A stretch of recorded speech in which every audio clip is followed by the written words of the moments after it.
Canada کے نئے وزیر اعظم کا پرجوش استقبال، لیکن چند ماہ پہلے تک اس کا سوچا بھی نہیں جا سکتا تھا۔ اس وقت صرف چند لوگ ہی یہ توقع کر سکتے تھے کہ جسٹن ٹروڈو کی لبرل پارٹی فتح حاصل کر سکتی ہے، لیکن کینیڈا کی تاریخ میں سب سے طویل انتخابی مہم کے بعد ایک نئی طرح کی حکومت کے ان کے وعدے کو ہی بیلٹ باکس پر کامیابی نصیب ہوئی۔ 39.5% ووٹوں کے ساتھ لبرل پارٹی نے 184 نشستیں جیتیں، جو پارلیمنٹ میں اکثریت حاصل کرنے کی تعداد سے 14 سیٹس زیادہ ہیں۔ 43 برس کے جسٹن ٹروڈو کینیڈا کے دوسرے سب سے کم عمر وزیر اعظم بنے ہیں، اور وہ سابق وزیر اعظم پیئر ٹروڈو کے سب سے بڑے بیٹے بھی ہیں۔ یوں وہ عوامی زندگی سے اجنبی نہیں۔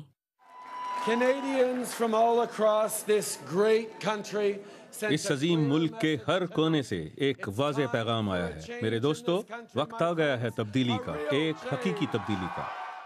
یہ تبدیلی سابق وزیر اعظم اسٹیفن ہارپر کی تقریباً ایک دہائی کی حکمرانی کے بعد آ رہی ہے۔ جسٹن ٹروڈو کی پارٹی ایک مخصوص پالیسی پلیٹ فارم کے تحت چلی ہے۔ وہ فلاحی کٹوتیوں کے بجائے مزید خرچہ کرنے، کاربن اخراج میں کمی، میریجوانا کو قانونی کرنے اور خود کو دولت اسلامیہ کہلانے والی تنظیم کے خلاف کینیڈا کی جانب سے کیے جانے والے فضائی حملوں کا خاتمہ کرنے کے حق میں ہے۔ ان کی فتح ملک کے سیاسی پس منظر میں بائیں بازو کی جانب ایک شفٹ کا اشارہ دیتی ہے۔ وہ لبرل پارٹی کو گمنامی سے واپس لانے میں تو کامیاب ہوئے ہیں، لیکن اصل تبدیلی لانے کا چیلنج ابھی باقی ہے۔ قندیل شام، BBC نیوز۔